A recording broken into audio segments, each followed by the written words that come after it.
Hello everyone, मेरा नाम है गोपाल सुमानी। आज के इस वीडियो में हम डिफरेंस बिटवीन एएस और इंडेस का एक और टॉपिक देखेंगे और आज के इस वीडियो में हम डिस्कस करेंगे lease. AS 19 lease versus Ind AS 17 lease. Okay, तो दोनों का नाम सेम है।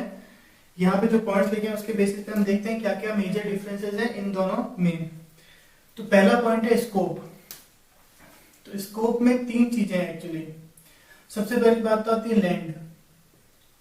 तो जब हम एएस 19 की बात करते हैं तो लैंड को इसमें एक्सक्लूड कर रखा है, मतलब lease of land is not covered by as 19, जबकि इसमें ऐसा कोई नो सच एक्सक्लूजन, ऐसा कोई एक्सक्लूजन प्रोवाइड नहीं करा रखा है।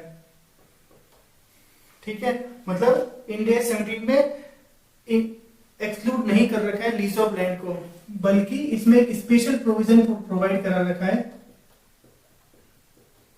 which deals with lease of land and building. Land and building. Okay, तो पहला तो डिफरेंस हुआ ये। इसके अलावा जो इंड एस है वो दो और चीजों पे अप्लाई नहीं होता है। फॉर मेजरमेंट, मतलब फॉर मेजरमेंट पर्पज से इन दो चीजों पे अप्लाई नहीं होता है।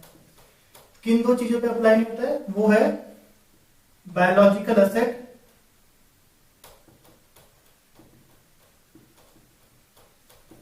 और इन्वेस्टमेंट प्रॉपर्टी।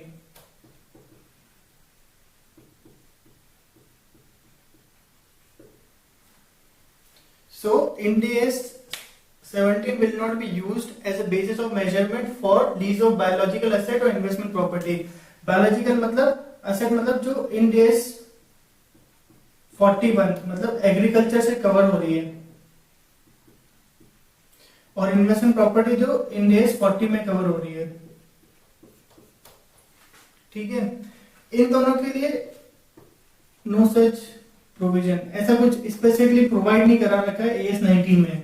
तो ये दो चीजें एडिशनल है इंडिया 17 में। ओके, तो स्कोप से रिलेटेड तो ये एक डिफरेंस है। ओके, तो ये मैं रब कर रहा हूं, यहां से हटा दे रहा हूं क्योंकि हम नेक्स्ट पॉइंट डिस्कस करेंगे। हम सेकंड है commencement and Inception of lease.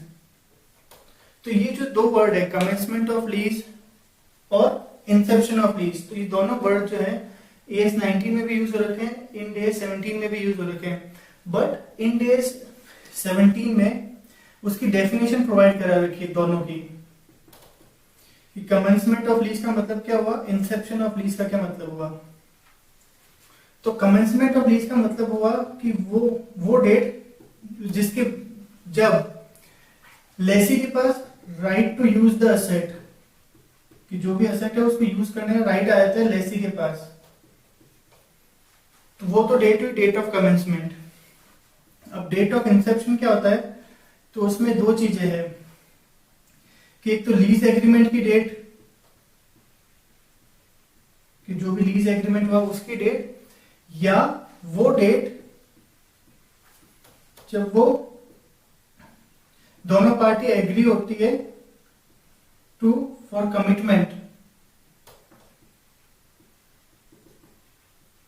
Commitment of provisions of lease. मतलब सिंपल सी बात है, जब दोनों पार्टी एग्री हो जाती है कि ठीक है now will be bound to this lease agreement, कि जो भी लीज एग्रीमेंट में हमने प्रोविजन डिसाइड किया will be bound by those provision, वो डेट या डेट ऑफ लीज एग्रीमेंट दोनों में से जो भी अर्लियर हो वो कहलाती है date of inception of lease. ठीक है, और कमेंसमेंट जब लेसी के पास राइट आ जाता है टू यूज द असेट। तो यहां उन्होंने डिफाइन कर रखा है दोनों में, दोनों चीजों के बारे में, जबकि ऐसी कोई डेफिनेशन प्रोवाइड नहीं करा रखी है एएस 19 में। ओके, अब इससे रिलेटेड एक और चीज है। ठीक है, फाइनेंस लीज में, फाइनेंस लीज के केस में जो असेट और लायबिलिटी रिकॉग्नाइज होती है वो इंड एस 17 में किस डेट से होगी, कमेंसमेंट की डेट से।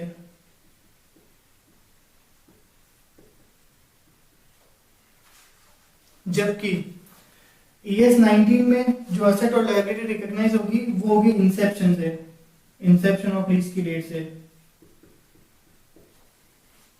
तो ये एक डिफरेंस है। यहाँ पे उन्होंने उसको डिफाइन कर रखा है कि दोनों का मतलब क्या है, और बता रखा है कि फाइनेंस लीज में एसेट लायबिलिटी रिकॉग्नाइज होगी कमेंसमेंट ऑफ लीज की डेट से, जबकि इसमें बोल रखा है वो इंसेप्शन ऑफ लीज की डेट से रिकॉग्नाइज होगी।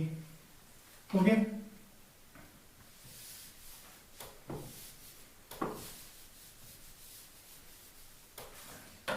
तीसरा पॉइंट है treatment of initial direct cost. अब सब लोग तो इनिशियल डायरेक्ट कॉस्ट का मतलब क्या होता है? इनिशियल डायरेक्ट कॉस्ट मतलब जब भी लीज एग्रीमेंट दो पार्टीज मिलती है, लीज एग्रीमेंट एंटर होता है, नेगोशिएट होता है, तो उस टाइम जो भी कमीशन या जो भी ऐसे चार्जेस लगते हैं, कमीशन, ब्रोकरेज, वो होती है इनिशियल डायरेक्ट कॉस्ट।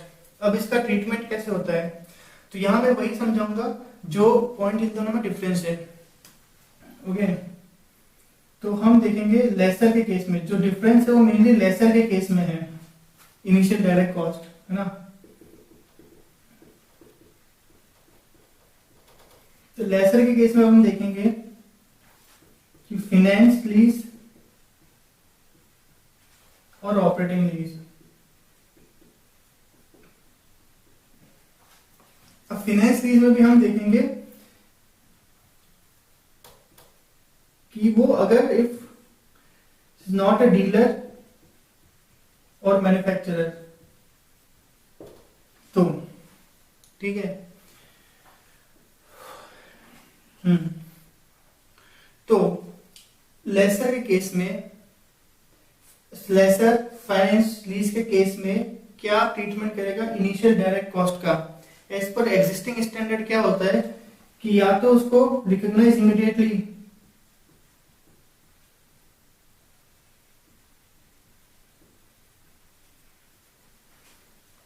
ओके, या उसको डेफर कर देंगे, डेफर और amortise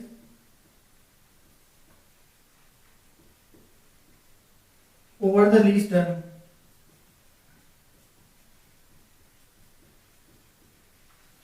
against finance income.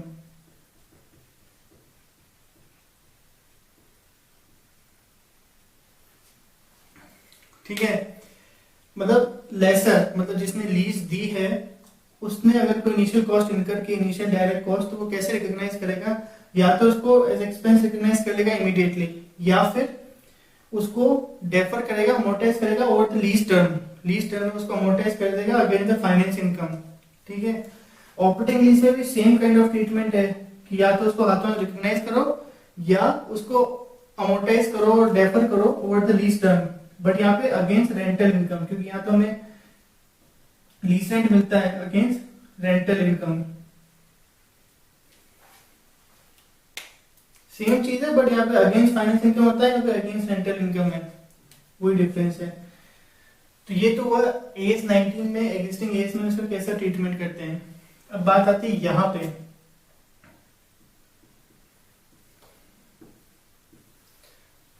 India 17 में हम इसका कैसा ट्रीटमेंट करते हैं। फाइनेंस लीज, ऑपरेटिंग लीज, वही नॉट अ मैन्युफैक्चरर और डीलर।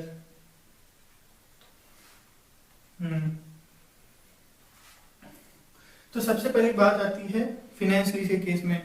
तो फाइनेंस लीज के केस में क्या होता है? जनरली फाइनेंस लीज में क्या होता है कि हम मानते हैं कि हमने एसेट सेल कर दिए, हम हाथ में रिसीवेबल रिकॉग्नाइज कर लेते हैं। ठीक है, ओके। तो जो इनिशियल डायरेक्ट कॉस्ट है is added to the receivable.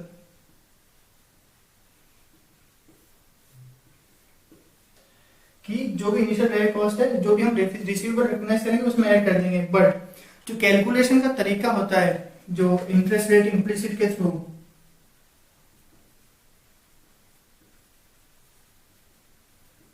तो जब उसके अकॉर्डिंग हम रिसीवेबल कैलकुलेट करते हैं, उसमें ये जो इनिशियल डायरेक्ट कॉस्ट है वो ऑटोमेटिकली इंक्लूडेड हो जाती है रिसीवेबल की कैलकुलेशन में। तो उसको अलग से हमें ऐड नहीं करना है रिसीवेबल की कैलकुलेशन में, अल्टीमेटली वो ऑटोमेटिकली ऐड हो जाती है रिसीवेबल कैलकुलेशन में, क्योंकि जब हम कैलकुलेट करते हैं उसमें इनिशियल डायरेक्ट कॉस्ट को भी कंसीडर कर लेते हैं। ठीक है, कुल मिलाकर मतलब इंपैक्ट ये होता है कि वो रिसीवेबल में ऐड हो जाती है। तो ऑपरेटिंग लीज के केस में क्या होता है, इन डेज में अब हम क्या करते हैं, इसमें ऐड कर देते हैं, added to the carrying value of asset,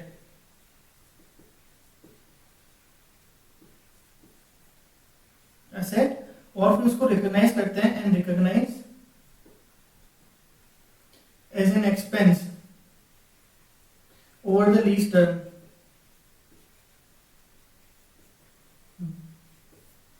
तो उसको असेट की वैल्यू में ऐड कर देंगे और उसे एज ए एक्सपेंस रिकॉग्नाइज करेंगे ओवर द लीज टर्म।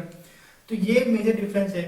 मतलब हम लेसर केस में, फाइनेंस लीज में, एग्जिस्टिंग एज में क्या करते हैं कि जो भी हमारी इनिशियल डायरेक्ट कॉस्ट लगती है उसको, अगर वो डीलर और मैन्युफैक्चरर नहीं है तो उसको इमीडिएटली रिकॉग्नाइज करते हैं, या उसको डेफर या अमोर्टाइज की बजाय हम कह सकते हैं allocate over the lease term against the finance income. Operating lease में भी सेम चीज करते हैं, बट उसमें हम अगेंस्ट रेंटल इनकम उसको अलोकेट करते हैं। जबकि जब इन डेज 17 में क्या करते हैं, फाइनेंस लीज के केस में उसको रिसीवेबल की वैल्यू में ऐड करते हैं। तो यहाँ पे हमें जो भी कैलकुलेशन होती है उसमें ऐड करने की जरूरत नहीं होती है, क्योंकि वो ऑलरेडी एडेड होता है। बट अल्टीमेटली इंपैक्ट क्या होता है, वो रिसीवेबल की वैल्यू में ऐड होता है, और इसमें कैरिंग वैल्यू, असेट की कैरिंग वैल्यू में ऐड होता है, और उसको रिकॉग्नाइज करते हैं as expense over the period over the lease term. तो ये डिफरेंस है इनिशियल डायरेक्ट कॉस्ट के ट्रीटमेंट में।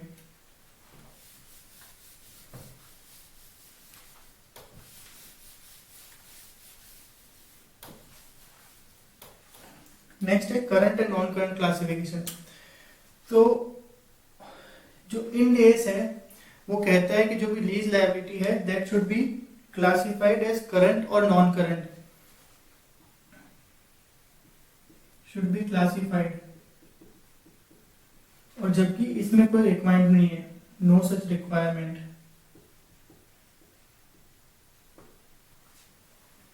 नेक्स्ट पॉइंट आता है sale and lease back.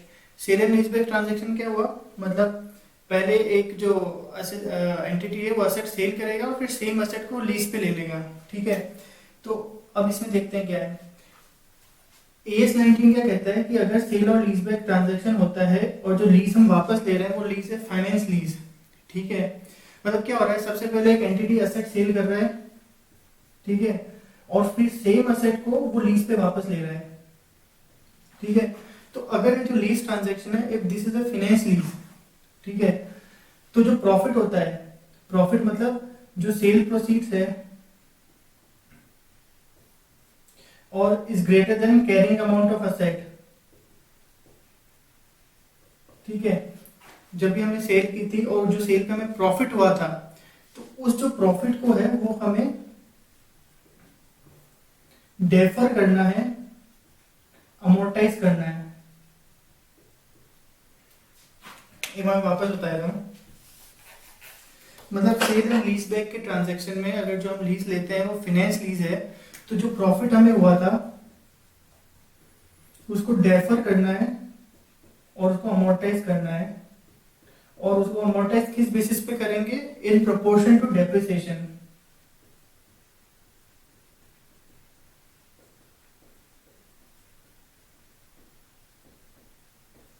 Depreciation के प्रोपोर्शन में उसे अमोर्टाइज करेंगे ओवर द लीज टर्म, ठीक है। अब इन डेज क्या होता है, इन डेज में सेम चीज कहता है कि अगर कोई प्रॉफिट होगा तो उसे हमें डेफर करना है और अमोर्टाइज करना है over the lease term. But यहाँ पे वो तरीका बताता है, देखो AS 19 तरीका बताता है कि उसको किस बेसिस पे हमें अमोर्टाइज करना है in proportion to depreciation. But ये जो इंड AS 17 है वो एक तरीका नहीं बताता, it doesn't include this part is not included, rest of the part is included, कि प्रॉफिट है उसको डेफर कर लो, अमोर्टाइज करो over the lease term, but किस बेसिस पे करना है, किस रेशियो में उसको डिवाइड करना है वो नहीं बताता है, ठीक है।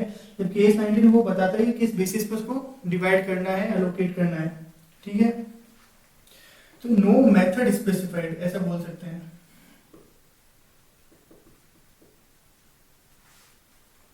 ठीक है। और लास्ट पॉइंट है इंसेंटिव इन ऑपरेटिंग लीज, ठीक है। तो ये एक नई चीज है जो इन डेज 17 में प्रोवाइड करा रखी है। इंसेंटिव इन ऑपरेटिंग लीज का मतलब क्या हुआ कि अगर कोई लेसर है लीज पे देता है तो वो कई बार इंसेंटिव देता है। इंसेंटिव मतलब कुछ इनिशियल पीरियड के लिए रिड्यूस्ड रेंट लेगा या इनिशियल पीरियड के लिए रेंट माफ कर देगा। तो और भी कई तरह के इंसेंटिव होते हैं, तो उन इंसेंटिव को कैसे डील करना है वो इंडिया 17 बताता है। तो उसके लिए स्पेशल उन्होंने मतलब एक नोट प्रोवाइड करा रखा है, ऐसा बोल सकते हैं स्पेशल गाइडेंस प्रोवाइड करा रखी है to deal with incentive in operating lease. तो ये इंक्लूडेड, दिस इज इंक्लूडेड, और इसमें ऐसा कुछ नो सच प्रोविजन, ऐसा कुछ प्रोविजन या ऐसा कुछ गाइडेंस वगैरह प्रोवाइड नहीं करा रखी है AS 19 में। जबकि इसमें प्रोवाइड करा रखा है कि अगर इंसेंटिव होता है ऑपरेटिंग लीज के केस में तो उसको किस तरह से हमें अकाउंट करना है। तो वो बोलता है कि जो भी हमारा इंसेंटिव कॉस्ट है उसको स्ट्रेट लाइन बेसिस पे हमें, अगर लेसर है तो उसको एज ए एक्सपेंस ट्रीट करना है, और अगर लेसी है तो उसे एज ए इनकम ट्रीट करना है, वो इंडिया 17 बताता है। तो this is included, this is no such provision in AS 19। तो ये है मेजर डिफरेंसेस लीज के केस में AS 19 और इंडिया 17 में। तो आई होप आप लोगों को ये क्लियर हो गया होगा, और अगर आप लोग कोई भी डाउट आता है तो प्लीज़ आप कमेंट में मुझसे पूछें। मेरे पास कुछ रिक्वेस्ट आ रही है कुछ AS अपलोड करने के लिए और कुछ इंडियस के डिफरेंसेस अपलोड करने के लिए, और कुछ चैप्टर्स के लिए मेरे पास रिक्वेस्ट आ रही है। तो मैं उन पर काम कर रहा हूँ और मैं जल्दी से जल्दी वो वीडियो अपलोड करूँगा। ओके, अगर आप लोगों को मेरे वीडियो पसंद आ रहे हैं तो प्लीज़ लाइक एंड सब्सक्राइब करें। Thank you.